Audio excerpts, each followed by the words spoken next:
Welcome to the Buds and Reality Show, the number one Liberty podcast out of Detroit. I'm Sean Collins, the guy with a lot to say, and we got Mr. Brian Nichols in the house this week, man. How you doing, brother? Doing good, Sean. Happy holidays. Merry Christmas. Am I allowed to say that now? Man, you can say whatever you want on this show. We do not cater to anything that is of the woke sensation or whatever. Look, if you believe in Christmas, you're Christmas. If you're a Hanukkah person, happy Hanukkah. If you're a Kwanzaa person, happy Kwanzaa or Merry Kwanzaa, whatever you want to do, like just to cover all your tracks. But my guy, man, thank you so much for doing this week. Yeah, absolutely. Thanks for having me on. Looking forward to talking about how we can talk better about liberty. Oh man, that is that's a really loaded thing these days, because what is liberty anymore? I don't think, I think even libertarians have lost touch of what is actual liberty anymore, and maybe even some anarchists. Like I'm part of the anarchist crowd, and I'm like, man, some of you guys may have lost your touch, but I'm not too sure. But, I digress. Who am I at the end of the day? I'm just a guy on the outside looking in, just trying to make things better. I want to leave this world better than what, I found it. Maybe if I just did a little bit, that's fine by me. But man, you are like killing it out there. You are literally one of our best messengers that we have. Well, thanks. I appreciate that. You really are. You are doing your thing. You've had the who's who and the what, the who's who and the what's on your show. You are definitely just kind of, putting it all out there and making a name for yourself, man. Like, people are paying attention. I've been not only Chris Forstner was telling me to have you, on my show. I've had people telling me for a while to get you on, and it just never materialized. I'm like, you know what? We're doing it. I love it. Well, and first and foremost, thank you. There are 1,000% better folks out there who are better advocates and messengers for liberty than I am. I just happen to be a sales guy, and I am in the world of B2B sales. I coach and train up and coming sales folks. I love this world. And the reality is, Sean, like a lot of the stuff I teach and when I work with businesses and I'm helping them establish their ICPs and their go-to-market strategies, like, it's all the same stuff that we're talking about here in the liberty movement as it pertains to how we actually reach folks who are open and willing to hear the value and the message of liberty, right? And like, there are folks out there like the Dave Smiths and the Spike Cohens of the world who they have audiences 10x of my audience, but they are the ones actually out there carrying the flag. My goal isn't necessarily to always be the one carrying the flag, though I appreciate the kind words, but really to help folks who are the frontline workers, right? The folks actually going out and having these day-to-day conversations about liberty and show them how to convey these messages, but also how to use our time effectively. Because right now, I mean, dude, we're going into 2025 at 1,000,000 miles a minute. It seems like we just had one of the most like consequential years in electoral history, both from an outcomes perspective, but also a cultural standpoint. So there's a lot of folks who are sitting there saying, I misread something. Tell me more. What's going on? And here's an opportunity for us to help start filling some of that gray space. So yeah, man, I'm all about the process. I'm really excited to talk about how we can help sell liberty, meet people where they're at on the issues they care about, and hopefully get some folks to go from what's this whole liberty thing to saying, ooh, I like this liberty thing. Which is like the perfect way to say it, because, I found Ron Paul in like 2007. And that's where I learned about liberty. It was nothing to do with like finding libertarians somewhere or whatever. I'm a former neocon, Bush supporter. I supported the wars in Iraq and Afghanistan, and that's my background. And then once I found out that Bush had been lying and deceiving us and printing money out of thin air and devaluing our dollar, meanwhile, I'm driving from rural Michigan to Detroit to go to school every day, and gas prices at the time in 2008 were over $4 a gallon. And at $4 a gallon in 2008, that was a lot of money. That was a lot of money back then. Yeah, well, it still is, right? It still is a lot of money. If you were to say tomorrow, hey, gas prices are going to go up to $4 plus, like a lot of folks would have to make some very tough decisions, right? Like, hey, I don't think we can do that family trip anymore. Oh, hey, I don't think I can do that massive commute anymore. And I really think it's important for us as libertarians and just advocates of liberty to really talk about the kitchen table issues. And I'm so glad, Sean, you led with that, right? Because that's the stuff that people care about. And we have an obligation as libertarians to get out of the theory, get out of the ism that is libertarianism, and start talking to real people about the kitchen table issues that actually matter to them, much like $4 gas was back in the late aughts there. And that was the insane part of everything. And then all of a sudden, I find this crazy old man on TV talking about ending the Fed and abolishing the IRS. And I'm like, yeah, I think I like you, but who are you? I've never heard of you in my entire life. It ended up being Ron Paul, and who is this guy? And I'm like, wow, this guy has just opened my eyes to so much. And the one thing that really got me was he was in a debate, and I can't remember what debate. Rudy Giuliani. Yep. And they went around to all the candidates and asked them what they thought of 9/11 or whatever. Yep. And then it came to Ron Paul. And he says, look, man, what did you expect to happen? Something along these lines, not verbatim, but like, what did you expect to happen when you've been meddling in the Middle East for the past, 5 decades or whatever? Because it didn't start in 2001 with the towers. This started in 1953 when they overthrew the Shah, over British petroleum pretty much. And it's been going on ever since. Yep. Yeah. Spot on. Well, and by the way, right, like, you're hitting on something, right? Ron Paul did something special when he was on that debate stage. He was saying the thing that nobody else was saying. And what just made it even more impactful is that it was true. And that's where libertarians and just folks who are advocates for liberty in general have a real leg up relative to the competition, because the competition is out there saying the same thing that everybody else is already saying. And when somebody comes in as a disruptor and starts speaking truth in a way that really resonates, it opens people's eyes and ears up to listen to things in a different way. And we don't even need to look back as far as 2007, 2008 with the Ron Paul revolution. I mean, heck, let's go to the other side of the aisle. Go back to 2016, 2020 with Bernie Sanders, right? Bernie Sanders was saying things on the left that even though we might not agree with the process to accomplish the outcome, he's at least acknowledging the very real problems that existed specifically from a left perspective. And that got people interested. That got people captivated to hear a different way of thinking. Tulsi Gabbard on the 2020 debate stage, just holding the fire to Kamala Harris's feet. Like we see this time and again when people start to speak truth about things in a way that doesn't resonate with whatever everybody else is saying, it stands out. And by the way, let's go to just this past electoral year. Vivek Ramaswamy on the debate stage with all the other GOP names like Nikki Haley and Ron DeSantis. And then here comes Vivek just out of left field, knocking folks out with these haymakers left and right, both the folks he was debating with, as well as the folks who were moderating the debate in the corporate media entities, going after the GOP establishment, his own chairperson in Ronna Romney McDaniel. So you see right there, right, Sean, like when people start to speak truth and they're speaking truth and nobody else is, just by the nature that you're the only and loudest voice, you're going to stand out from the crowd. But right there, it's important to make sure we're not just yelling for the sake of yelling. We're yelling about the things that actually matter, the things that actually resonate, again, to the people, those kitchen table issues.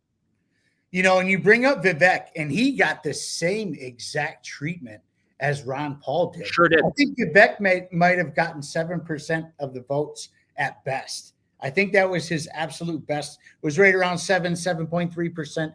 And let's be real. He was never going to beat Trump. Like, I just got to address that elephant in the room. He wasn't going to beat Trump this election cycle, but he set himself up for what he's doing now in Doge. And I would dare say a 2026, 2028 career in politics that he could lead, as a senator, as a governor, or as a presidential candidate himself. And he has the opportunity to do that, but he has to be extremely careful at this point. Like if he wants to run for president again in 28 and actually be seen and get votes, he has to be very careful with his words at this point. Because as much as we love to see him slaughter people on a debate stage, which, oh my God, that gave me a Liberty boner. I'm not even gonna lie, dude. Like the way he went at Nikki Haley and just ended her and told her she didn't even know about, 3 provinces in Ukraine and she was, owned by Lockheed and Martin. I was like, Oh my God, this guy is absolutely phenomenal. I was all about that stuff. Now, when it came to like his take on going after the Mexican cartels and stuff like that, I was like, walk it back a little bit, homeboy, because you don't even know what you're talking about when you're talking about Mexican cartels.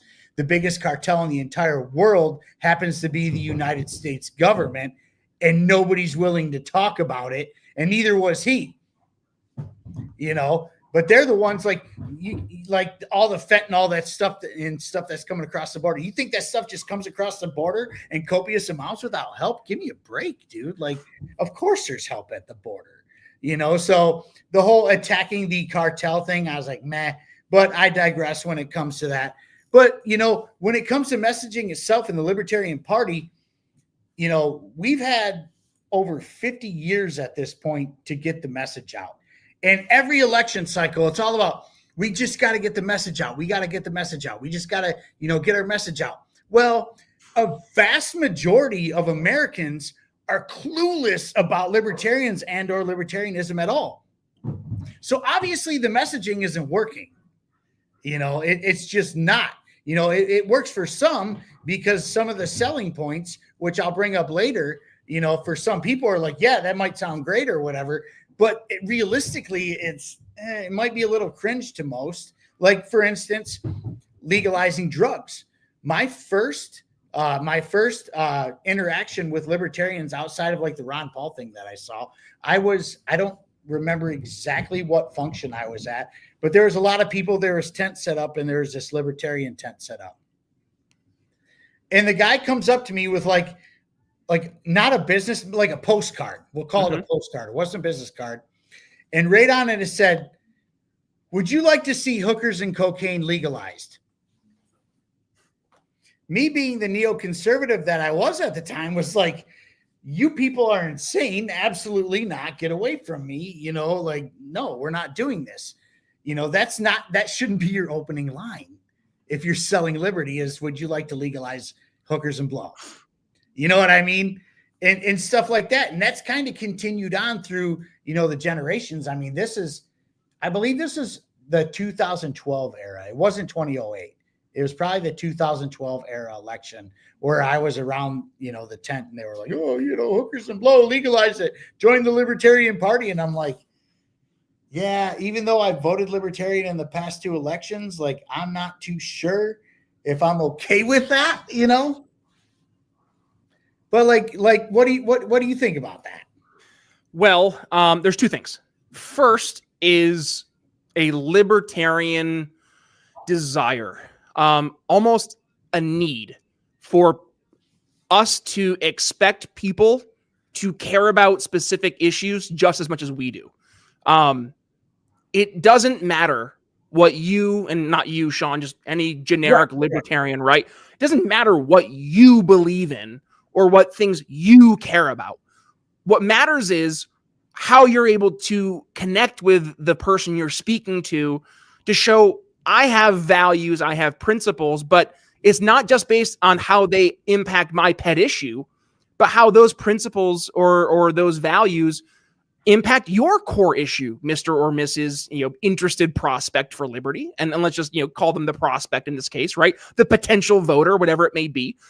So that's number one. We have to stop leading with what we care about. We have to start asking people what they care about and then offer the libertarian solutions to those specific problems. Not just, the generalized libertarian, oh, if government got out of the way, or, oh, if we embrace property rights. Like, yes, those are true, but just presenting it in such a cavalier way to your average person, it doesn't resonate. It doesn't help connect the dots. So that's number one. But number two is, in our attempt to do this, not to throw the book at people, literally, right? And I see this time and again, Sean. People will talk to someone about, some particular issue, and whoever the libertarian is, they're able to drop a few seeds of interest into the conversation that gets the prospect to say, tell me more, right? And instead of being able to effectively tell them more, they end up just throwing a libertarian book at them. Like, hey, read this Murray Rothbard book, or hey, read this Mises book, or hey, go check out this chat from Hearn, Tom, and Hoppe, or whatever. Like that doesn't work. And here's why that doesn't work. Because the average person we're speaking to has a life. They have responsibilities. They have commitments. And to imagine someone coming to you and saying, hey, I'm selling you this boat, right? And you're going to buy this boat, but I'm not going to do a good job as a salesperson. So what I'm going to do is I'm just going to toss the user manual at you or the catalog, right? Okay, what's that accomplishing? Nothing. And in sales, we talk about this. There's the folks who, well, I say the folks, just in general, people make buying decisions based on emotion. And they then rationalize those buying decisions with facts, figures, logic, right? The problem is with libertarians, we lead with the facts, the figures, the logic. And we hope that we just facts and figure people enough. Don't say that too fast. You might end up with a Freudian slip. But we give the figures and the facts, and that should be enough to emotionally convince somebody to join our side. The opposite's true. So what we need to stop doing is leading with the features and benefits and start asking the very real questions of, why is this person making a buying decision? What emotions are we either triggering, or what emotions already have been triggered to put a person in a situation when they're saying, my status quo isn't working anymore. The old way of doing things, it isn't getting me the outcomes or the results that I expected or that I used to get. So now they're in a moment of what we call a trigger event in sales. So if you're in a trigger event, that means that somebody's in a buying opportunity. And it's on us now to help guide them through that buying journey.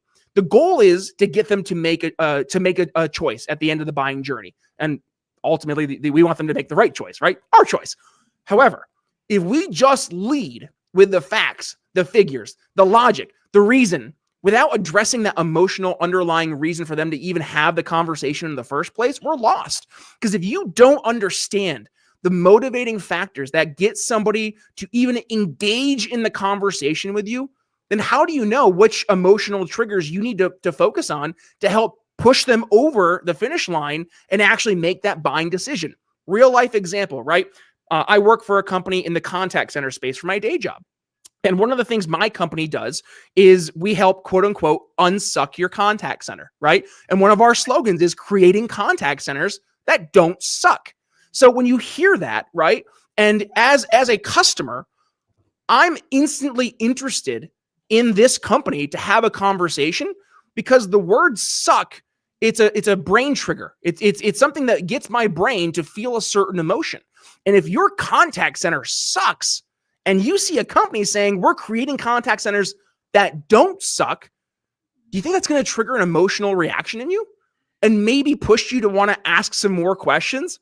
Well, I know the answer to that question because I literally just got off of 3 discovery calls today. So I'm seeing right now in my day job, I've seen this. I've been in this world of coaching and sales for well over a decade. But one of the reoccurring themes that I see day in and day out, Sean, whether you're selling a product, a service, your politics, whatever it may be, it always comes down to some type of emotional trigger that got someone to say, my status quo solution isn't working, and I need to start exploring alternatives. And that right there is where we in the liberty world have such an opportunity. But here's the caveat. We have to stop going after the people who are satisfied with the status quo and instead start going after the people who are in that trigger event situation where they've already uncovered a pain point, they've already uncovered a problem, and they're open to different solutions, right? Yes. And I'll end with this. There is a fundamental issue I have found with libertarians that we have identified our target market, who we think would be the ideal libertarian, as someone we wish it could be. We paint the picture of who this perfect person looks like. The problem is that when you're in the world of sales, you can't paint the perfect picture of who your buyer is, right? You have to understand who's actually buying your product. And I'll finish with a real life example, going back to the contact center world. There's a company I partner with, and they implemented this really cool technology with AI, and it was all about noise reduction.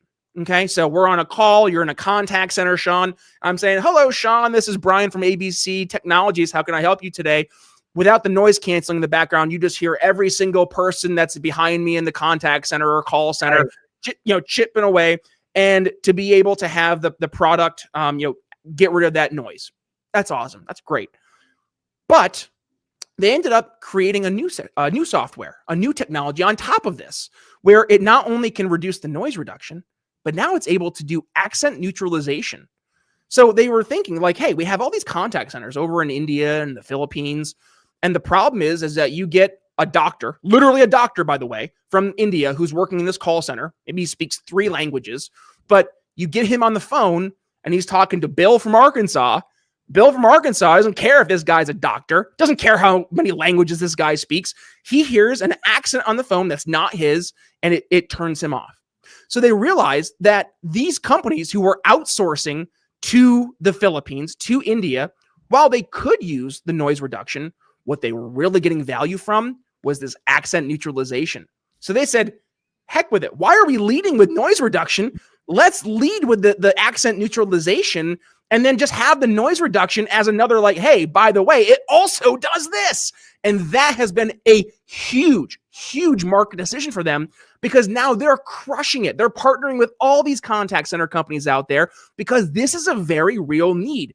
But they never had that in mind originally when they created this technology. It was just a nice to have. It was a part of their tech stack. So again, it goes back to we have to stop leading with what we think is going to resonate and instead look at the data, look at the evidence. And one need no look further than the past 2024 election.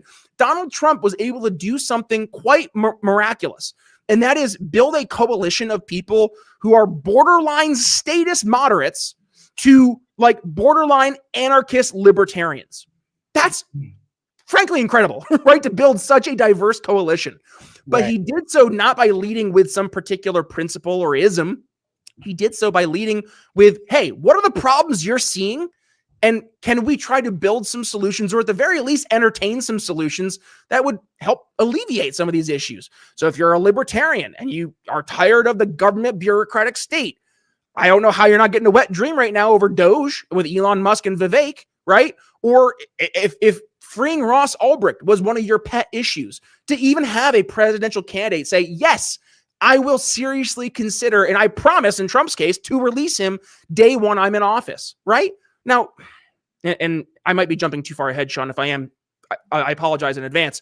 But there is also a very real thing we have to acknowledge as libertarians that in our current political situation, as libertarians, big L libertarians in this case, we're not going to win the White House. It's just not going to happen.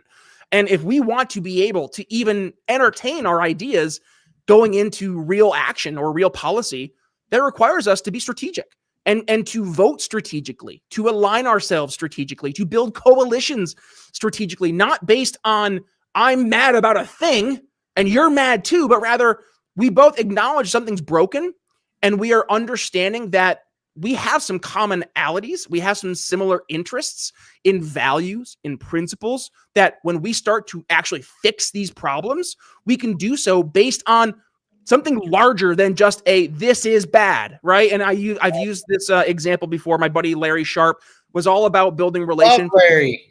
And let me just preface this. I freaking love Larry. He's one of my favorite people in the whole wide world. But I challenged him on this back in 2020 because Larry was like, we got to go out and build relationships in 2020 with all the folks in the Black Lives Matter protests. And I'm like, Larry, they're upset because of an issue, but their outcomes they're looking to accomplish are very different from ours.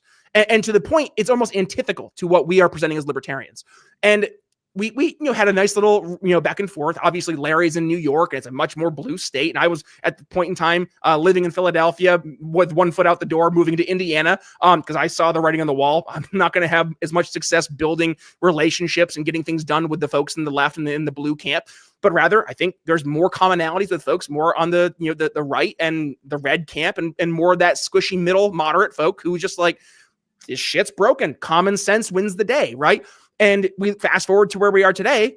Black Lives Matter has been exposed to be what it is, a Marxist front. It has all but dissolved because during the Summer of Love, we watched as all of our major NFL cities were burning. Amongst them was where I lived at the time in Philadelphia, watching a police car on fire blocks away from where I lived.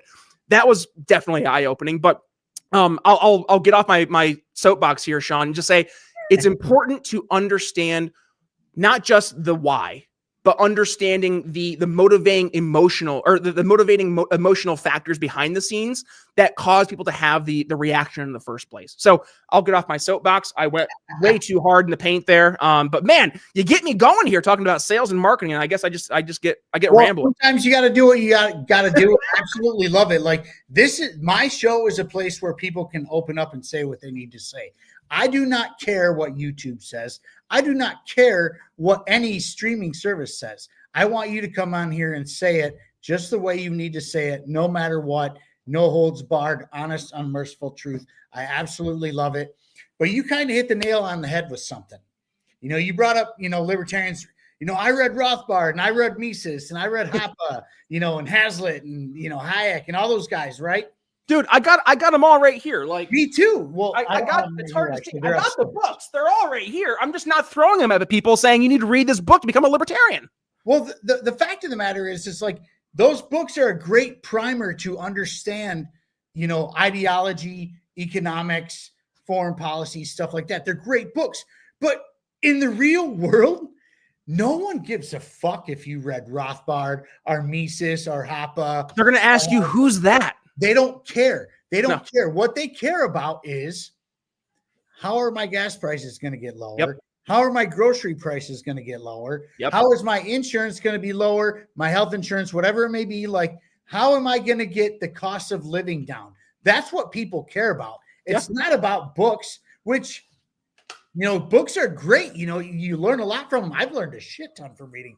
Actually, I'm a huge book nerd, and my personal library is actually ridiculous when it comes to like econ and foreign policy. It really is,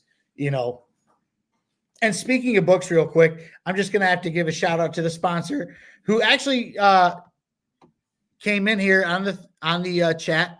Need to emphasize the difference between legalization, decriminalization, and yes, you are correct, township liberation. And that is, whoa, I'm throwing shit. So excited. You're tossing the books. That is actually who sponsors my show. Love it. Township Liberation. And you can find this book on Amazon. You can get it on paperback or Kindle. You're not going to get a signed copy like me because whatever. But like, seriously, this book is a great primer to how to nullify yourselves from the state. He does podcasts and X Spaces, but as of right now, he's not doing them just because it's the end of the year and whatnot, and I don't want to give you false information. He will be back. I just don't know when. But please follow @Town Liberation on Twitter, @Town Liberation, @Town Liberation. And if you want to one-up that, follow @2FreeMike. Mike Decentralized is one of the co-authors of the book. Amazing group. They're awesome. Love them. And let's see. Let's just to get into the chat real quick. The only thing a libertarian has to ask himself is, am I violating another person's liberties? That is very correct. And oh boy, here, Chris is here. We were talking about Chris pre-show. Admit it, Sean, the bulk of your library is Garfield books. Look, and Odie. Odie's there too. Legacy Zach, I made it. I just worked on school today. Julie Curtis, you left us later, bud. Julie, I'm sorry. Love you long time. We'll be back. But no, nobody really cares about the books you read. They want solutions, which is another problem that the Libertarian Party has, is they have all these ideas and they put them out there and be like, we can do this, this, this, and this. But most don't have solutions. Some do. Don't get me wrong. Some do. But most of like the major influencers and stuff like that don't have an actual solution on how to carry out the plan, which is something we need to be much better about. Well, let me I'll give an example of who we should look to. If I were to say, Sean, school choice from a liberty advocate perspective, what are some of the who's the top name you think of when I say school choice? Corey DeAngelis, of course. Boom. There you go. Why? Why is Corey the number one name you thought of? Because he has a large reach. He has more reach than any of us could ever imagine. That's part of it. Go on. Go further. What else? What else does Corey do? Because he's not the guy telling people to go fuck themselves on the internet. Yep. You know, which I am very guilty of. I'll be the first to admit that.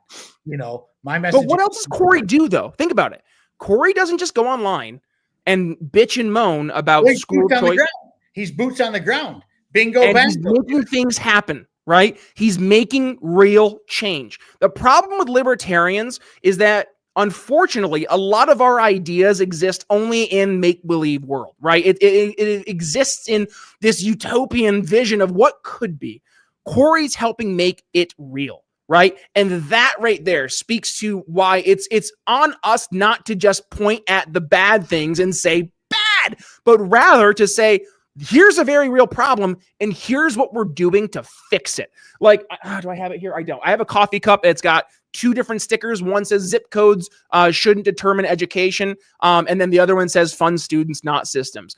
I'm not clever enough to come up with both of those sayings. You know who was? Corey DeAngelis. And I put him on a bumper sticker. I put him on stickers in general. I put him on t-shirts because it works. And because it's not just this is a good idea. It's helping people understand that this is a real problem and there's a real solution. And now we're tying it together. Just like going back full circle, if I had talked to somebody in the contact center space and I didn't lead with, the creating contact centers that don't suck, right? If I just went in and said, our contact center does all the best things in the world because we have the best technology, we do blah, blah, blah, blah, blah, you're going to get the glazed over look, right? Oh, what the fuck is this guy talking about? Like, I don't care.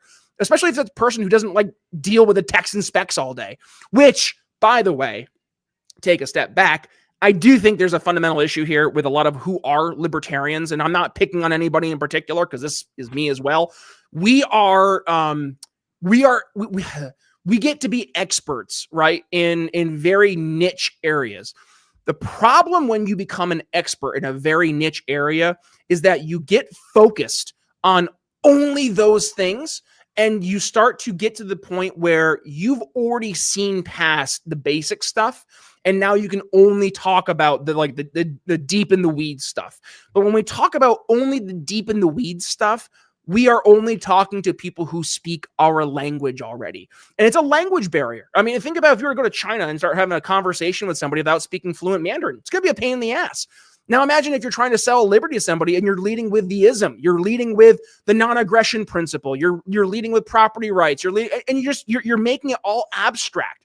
Make it real. Show them that there is a very real problem. And by the way, I don't need you to understand everything in super duper detailed, nuanced understanding. I need you to understand and appreciate that my solution is in fact a solution to the problem. And once we cross that bridge, you're going to see the outcome. And once you see the outcome and you start to see things getting better, it's on me, the seller, to help understand the why. Why did this work? And that's where the philosophy comes in. And I'll finish with this. If you are a libertarian, know your lane. That's not being disrespectful. That's just the reality. A lot of libertarians tend to be the IT guy, right? The IT guy who they make the thing work. They understand how it works. They understand the nuance in the tech versus the sales guy. Sales guy's job is to find the problem, understand that we can solve the problem, hit on those emotional triggers, help show the timeline from where we are today to when we put a new solution in place. And then once that's sold, I then say, all right, we sold the deal. Let's hand this off to the, in this case, the tech team, right? The provisioning team. Y'all who are out there reading the books and you can speak the libertarian philosophy in your sleep. This is your chance now to help them understand you made the buying decision. Great. And here's why you were correct. Because not only have we solved your problem, here's how this this whole philosophy overarches into other areas as well. Maybe I got you on school choice. Well, guess what? This whole principle of fund students, not systems, it doesn't just live in the school choice world. It lives in other worlds as well. And now you can start to paint the picture. You can start to now, instead of having to explain, now you're just simply showing the outcomes. And that right there is the beauty. When you're explaining, you're losing. So stop explaining, start selling. Right, which is something that they lack. The Libertarian Party lacks a lot of sales because their messengers are not the best. Outside of Spike and Dave Smith, and a couple others, Michael White's great. Michael White's a homeboy of mine. I love that guy. Michael's awesome. He's been on the show. Good I just dude. hung out with him a couple weeks ago. He was here in Detroit, and we went and had dinner and stuff. I met his wife. Great folks. Like they're amazing people.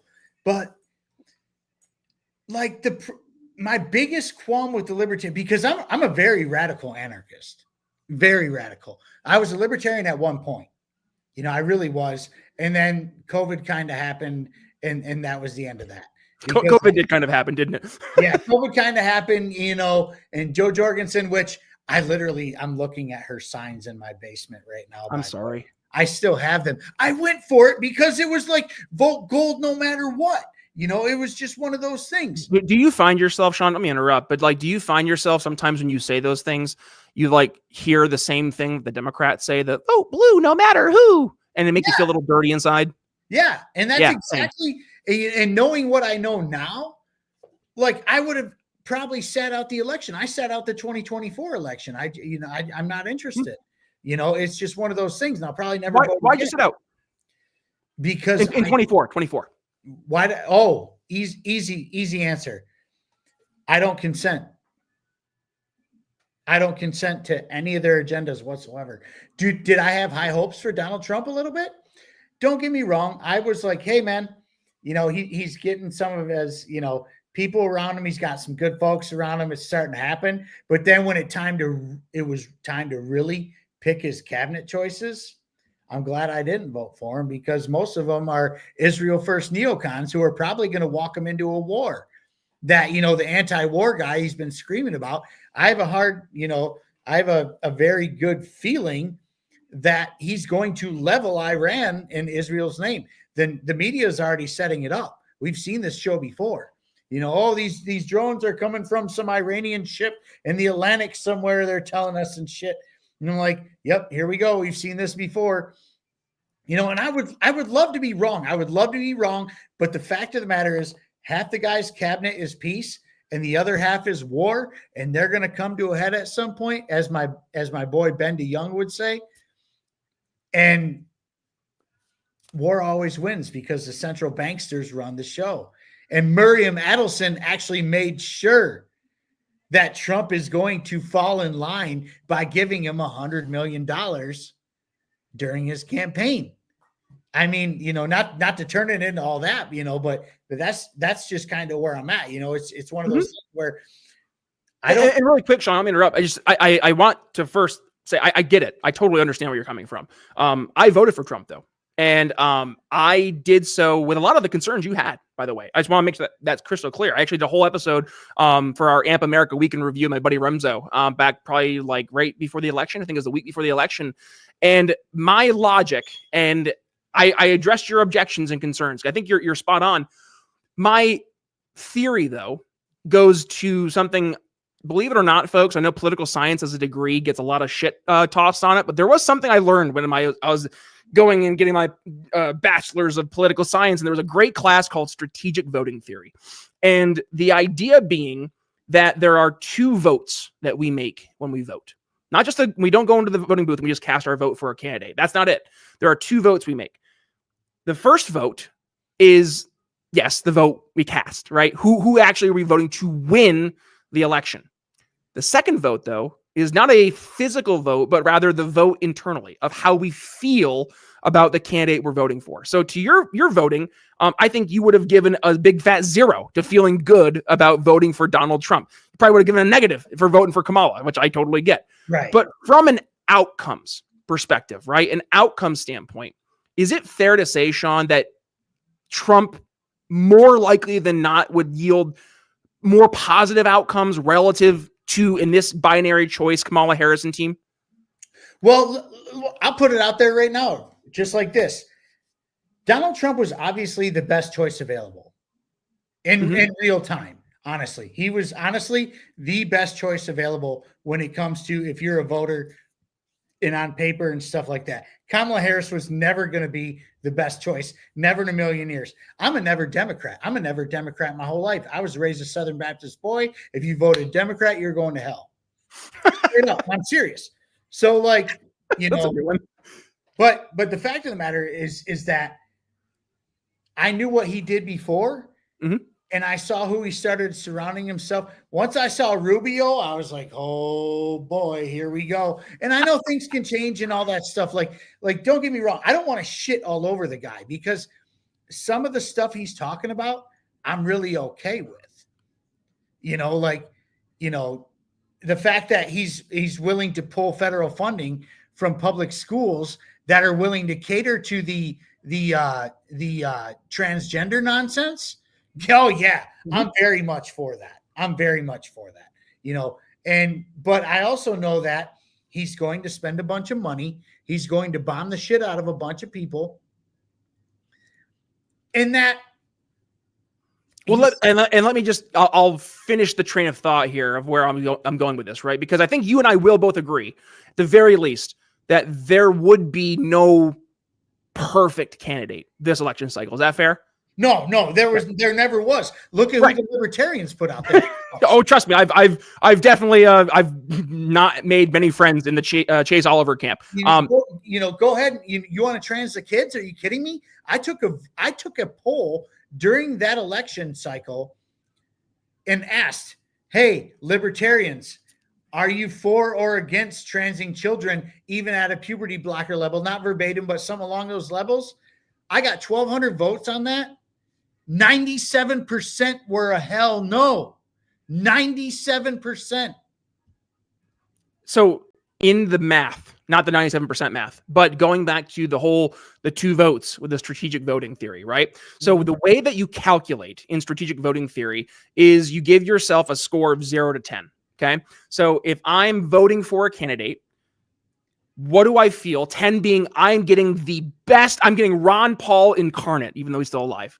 Please stay alive. Ron Paul incarnate as the candidate, or I don't know, Stalin as a 0, right? Then there's the what actually we're going to get. And again, this is an objective looking at I'm going to get some good. I'm going to get some bad, because there's no Ron Paul walking through the door right now as a GOP frontrunner, or the Democratic frontrunner for that matter. So when you do the math, right, and the maths out, so let's just look at this election. I was iffy on Trump, right? I had my concerns. I vocalized a lot of those concerns over the past election, back going to 2020 with this whole COVID insanity, empowering Anthony Fauci, like all that nonsense, and all the other non-libertarian things that Trump did. Soleimani, the bombing of Syria. Just go through the list, right? So let's just give him a 3 or 4 of feeling good of voting for Trump. Now voting for Kamala Harris, goose egg. -20. Negative 20. We'll go with negative 20, right? -20. But then let's go towards the actual outcomes perspective, right? And this is where it gets tough for libertarians, because we have to be objective here. I know, and this is the part too. We libertarians love being objective until it comes to elections, and then we're not objective at all. And this piece right here, right?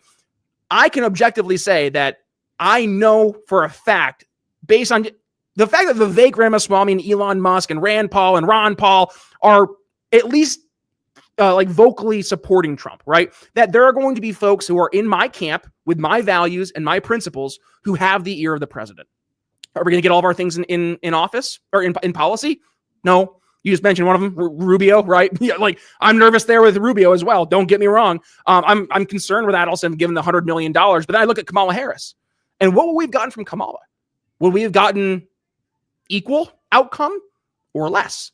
I objectively think we would have gotten significantly less. I think we would have had a 4 more year continuation of Biden, which Biden is nothing more than a 4-year continuation of the 8 years of Obama, right? So that was my calculus. So you add the numbers, right? We say Trump a 3, and then outcomes a 4, let's say, right? That equals to a 7 total. But Kamala, it's a 0 and a 0, or a 0 and a 1, whatever you want to do. So looking at it just from that objective standpoint, I get, and I did this myself, why libertarians voted for Trump. Now, remove the libertarian philosophy, remove the anarchism, remove the all the stuff that goes with our calculating why why libertarianism is the best, and when we're looking for a perfect candidate. When we look at that, that's how the average person calculates votes as well. And if we are calculating that objectively speaking again, and we then go to a candidate or go to a voter and we say, well, go vote for Chase. You'll feel great voting for Chase. Okay, I'm going to get 10 voting for Chase. And then what? And then what? Are you going to get a positive outcome from this? No, you're not, because Chase isn't going to win. And this is the discrepancy. People want to hear you can solve their problems, not in theory, in real life. Right. And this is the sticking point for libertarians. We have to get out of living in theory and start living in the objective real world. So that means that we have to understand that we are not going to get the perfect Trump cabinet. For every Vivek who's helping lead Doge, we're going to get a Rubio in the Secretary of State role, right? For every, for every Elon Musk, we're going to get a, what's her name? Elise Stefanik for the U.S. ambassador. Who took all kinds of money from Qatar. Yes. Real absolutely. Quick, Julie Curtis, why not vote for Chase? Because he's gay, young, what? It has nothing to do with him being gay. Nothing. Actually, I could care less about him being gay. My neighbors are gay. I live in a very liberal community, okay? My problem with Chase Oliver was this: puberty blockers.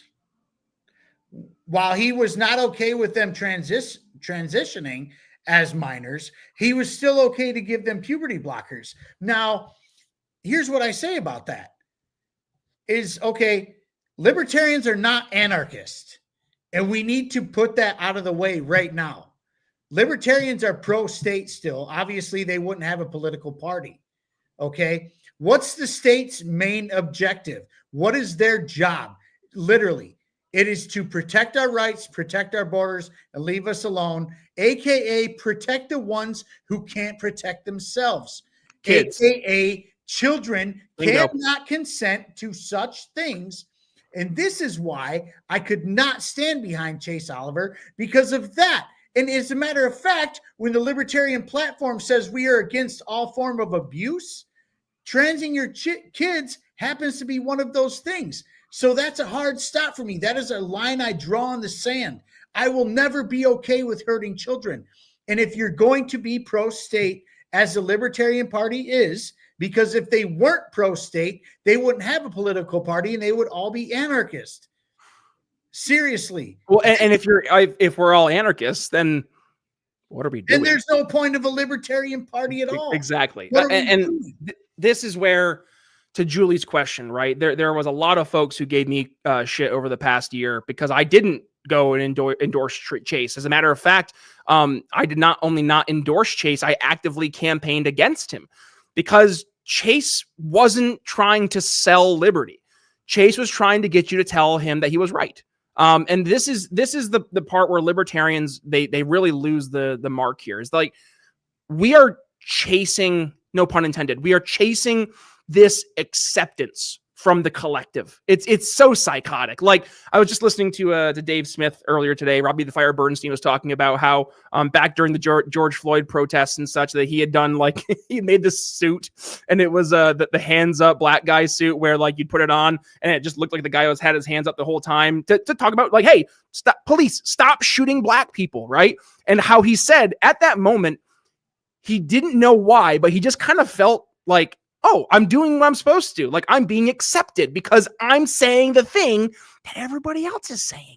And there is this like primitive tribal like thing that we crave to feel that we are part of the group, and vice versa. When you go towards the libertarian side of things, that's why so many folks just echo back what they're reading from the hymnal, right? Is saying like, well, I'm saying it, and so is everybody else that's on my team. So this is what we're supposed to do, versus what's the goal? The goal is, I've heard libertarian aplenty say this, create liberty in our lifetime. How? How are you going to do that? By bitching and moaning online, by living in your little echo chambers. And by the way, Trump was right, by consistently getting 3% or less in federal elections. Look at Chase getting less than 0.5%. Guys, it's not that difficult. Raise $500,000. Joe Jorgensen at least raised $3.5 million. Chase Oliver didn't even raise $500,000 during his. And by the way, Joe Jorgensen went out of her way to like get on platforms, to go talk to people outside of the bubble. If Chase did that, I didn't see it. And that's not on me. That's on him for not doing a good job promoting it. Like, I had Chase on the show once, and that was back, 3 years ago when he had finished his run for Senate there in Georgia. And I was talking about like what the future of liberty looks like. And after that conversation, I was wholly unimpressed. And I think I said as much on the episode, which folks want to go listen. It's on the website at briannicholsshow.com. I had George Jorgensen on the show twice during the election in 2020. And each time I was bored to tears, but I had her on the show. I asked her questions and she would give her, her collegiate professor answer, which again, that doesn't sell.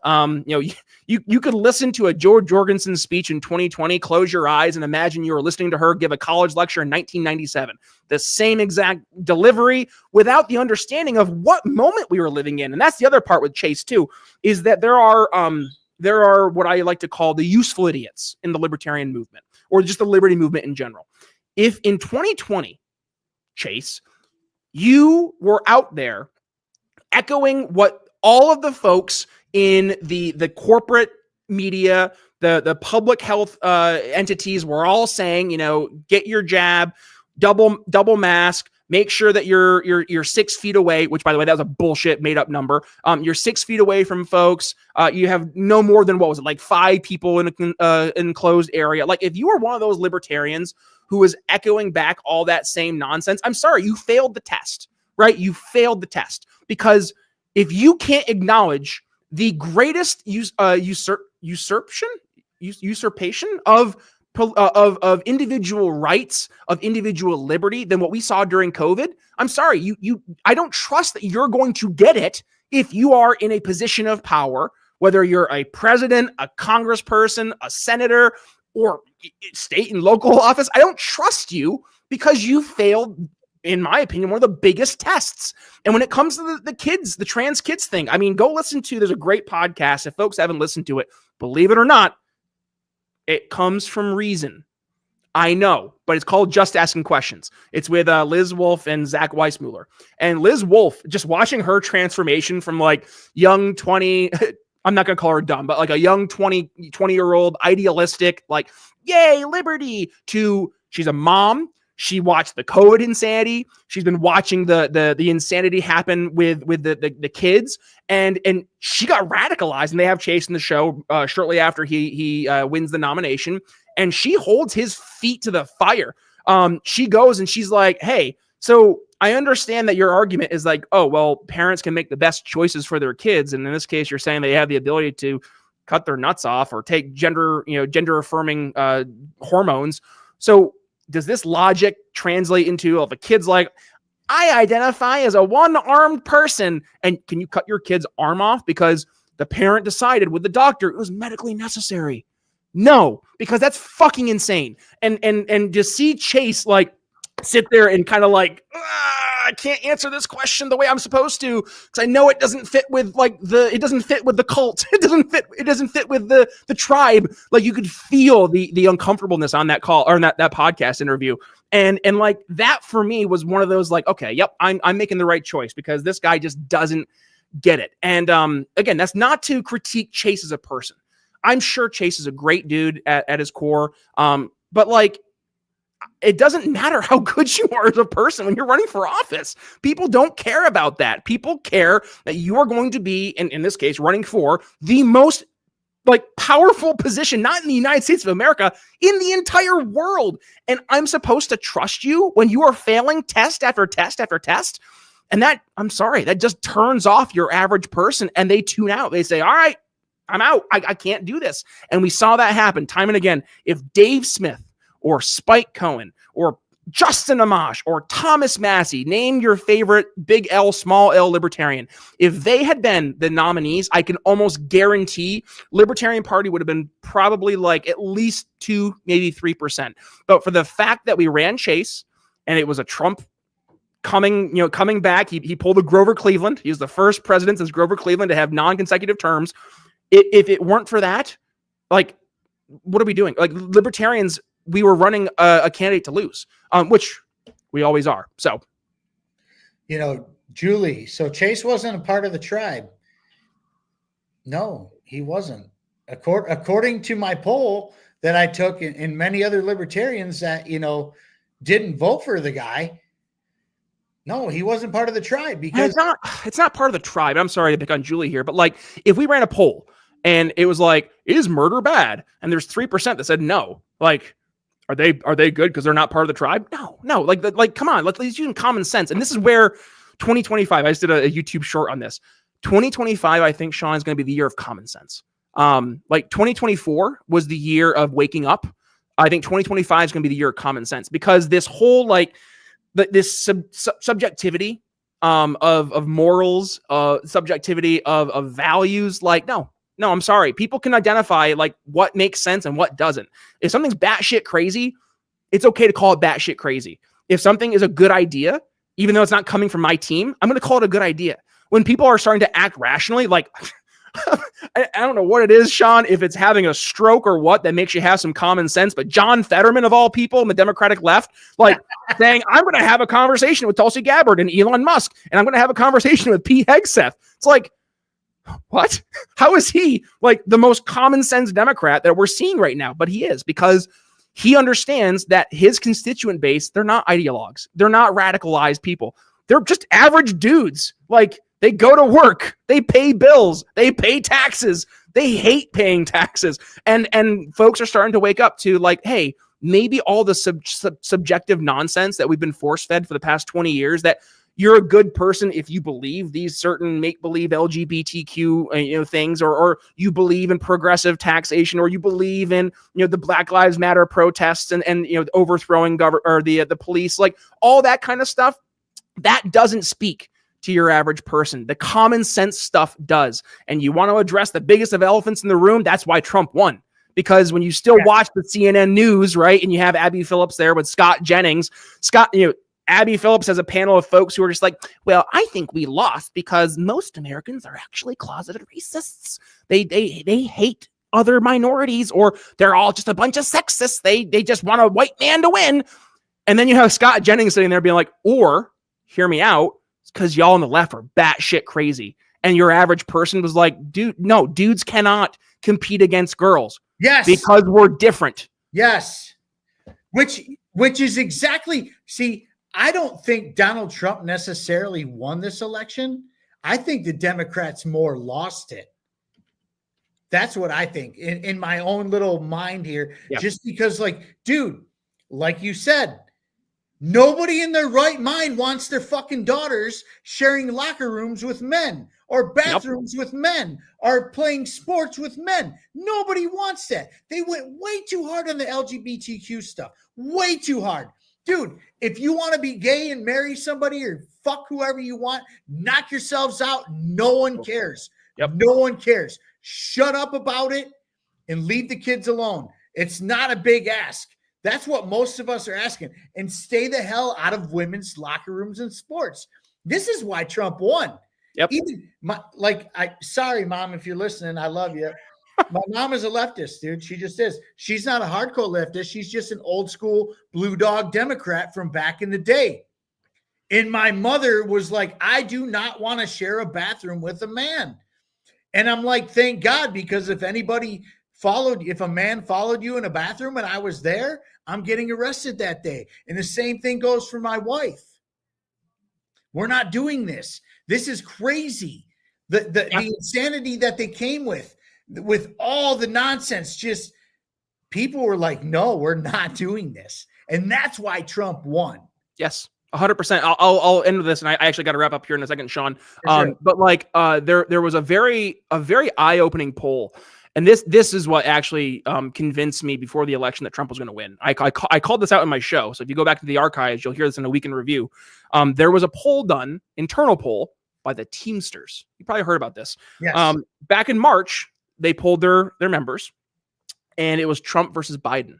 Biden won like 65-35, I think it was. They repoll in August.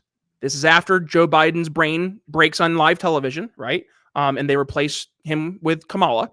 They polled the exact same group of Teamsters. You know what happened there, Sean? Flipped. Down. Trump was 65 and Kamala was 35. And they didn't even endorse anybody. The Teamsters did not endorse a presidential candidate. I mean, their non-endorsement was an endorsement, if we're going to be honest with ourselves, because they've endorsed a Democrat, I think, consistently since the 60s. So like that right there. The first time they did it either. Right. Right. And that right there speaks to the average person. And I mean, do the Teamsters represent average people? I would say to an extent, right? The average blue collar working man, working woman, like that right there was the, oh shit. The Democrats, like they're losing the argument. They're losing the messaging battle. And the whole, come for full circle here, Sean, right? Why am I on this show today? Messaging, communication skills, libertarians. There's a lot we can learn here, not from the Republicans, from the Democrats, and what not to do, right? Because if you want to be batshit crazy in the eyes of the average person, keep doing what we've been doing, right? Sorry. Okay. I'm gonna make so many friends here. If you want to consistently have pink-haired folks like Karen Ann Harlos screeching out, well, this isn't a libertarian, so I don't know why we want them part of our movement. Okay. So our movement's only for 1000% ideologically pure libertarians. I asked her that question, by the way, and she basically said yes. I was like, well, that sounds like a fucking losing sales strategy. We are only going to sell to people who know exactly that we are the best. What? No. Okay. If you want to stay a party that's more of a social club, go for it. Have fun. If you want to go start a political action conference and it's called I'm the only pure 100% pure libertarian, go for it, Karen Ann. That's what you want. Go for it. But to your point, Sean, you hit the nail on the head. The political party that is the Libertarian Party, by its very existence, acknowledges that we are not in euphoria. We are not in utopia. We are in the real world, and we have to play by the real rules. Like, I am a football fan, right? And if I was bitching and moaning that my team kept on losing to the other football team, but then I look at the game and my team is playing by the rules of baseball, and the other team we're playing against is playing by the rules of football, who the fuck am I to be like surprised that we're losing? Dude, you're losing because you're not playing the game that we're playing here. And this is where I get so frustrated, because libertarians live in this make-believe world where, because our ideas are right, because we've thought through the ideas, we've fact and figured and logicked and reasoned our way to our end conclusion, that if only we show everybody exactly what we did, that they'll understand it too, and they'll be on board. And that could not be furthest from the truth. So I say all this, folks, stop selling liberty as though you're selling to yourself, and instead start talking to people, I don't know, like they're average people, and just ask questions. Understand what drives them to vote for a certain candidate, or what has driven them to vote for a political party over the years. What are the bed bug issues they have when they wake up in the middle of the night and they're scratching at themselves because it's a bed bug issue, right? What's that thing that's in their brain that they can't get out, right? And how can we offer solutions to help solve those problems, not through the ism, but through very real outcomes from a policy perspective? That's what we need to do better at. And I hope today we've articulated the why as to why that is, because otherwise I see the Libertarian Party going down the road right towards where the Democratic Party went in this past election. And that's a lot to unpack. But you brought up echo chambers, and one of my good followers, a friend of mine, somebody who's been on my show, Sonia Agora, who actually ran for office as a libertarian out of Oregon, congressional candidate. She said straight up, echo chambers are the absolute worst. Because guess what?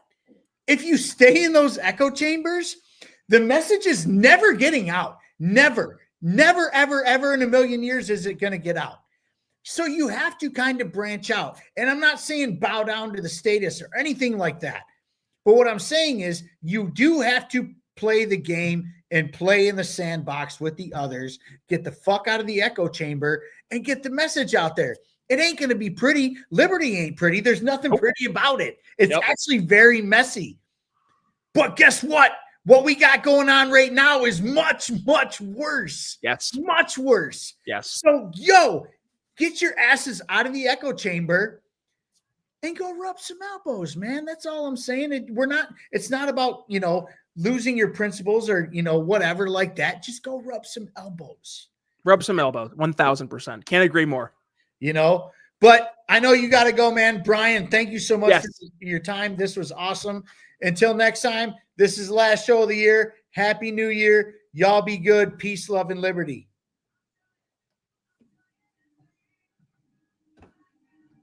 Boom.